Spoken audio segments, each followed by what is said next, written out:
and to the people around her. It was a bad habit she had tried to break, but she spent so much time in her own head that she often forgot to think about actual humans. Sweat gathered at the top of her spine, as it often did when she grew anxious. The extra moisture brought out the incipient curl in her hair, even in the dry Las Vegas air. Incipient curl, that's what her mother had called it.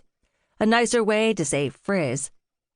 With a slight stumble, she pushed forward, this time remembering to excuse herself to the people she passed, many of whom stood to let her through. Pausing again, she checked the image on her screen against the view in front of her. "Look," she pointed at the picture, and Amelia leaned in to see. "This is almost exactly where she was sitting. There's that woman in the pink suit."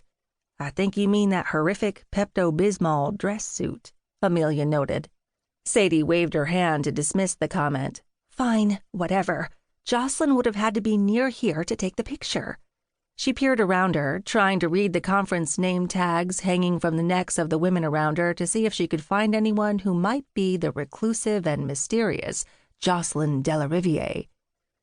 "Don't get distracted," Amelia said, giving Sadie a gentle push to get her moving again.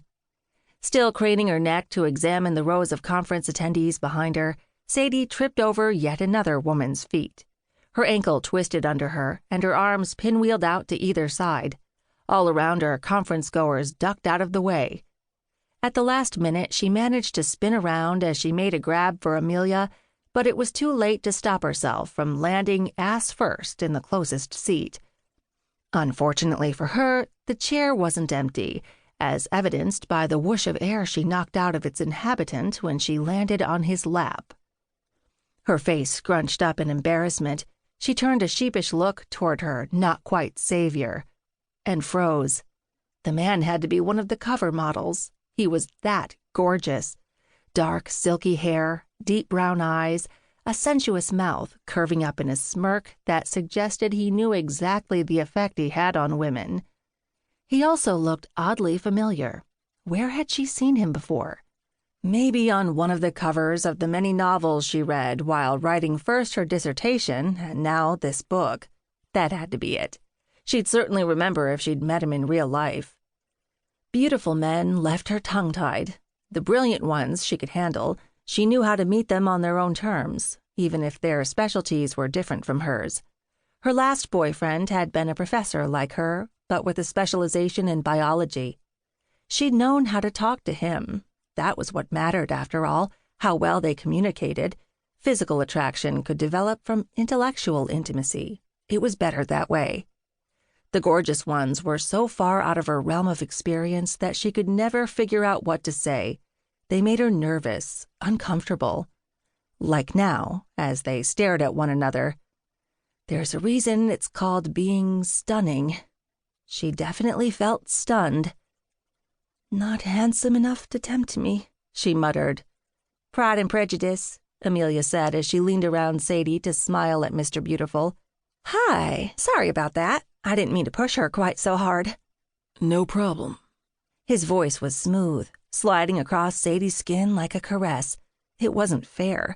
No one should be that attractive and also sound like an audiobook narrator. I wonder how he tastes. With a tiny shake of her head, she dispelled the thought. It wasn't like her at all. When Sadie fantasized, it was usually about tenure, not sex. "Quit it, Sadie. You're here to do a job, not to fantasize about random romance novel cover models. And definitely not sit in their laps." At that thought, she sprang into motion, scrambling off him and into the empty chair 2 down from him, leaving the one next to the stunning man open. Sadie slumped into her seat and tried not to die of embarrassment, even as sweat rolled down her back and her mouse-brown hair frizzed out of the scrunchie she had used to subdue it that morning. Let Amelia chat up the stranger sitting beside them.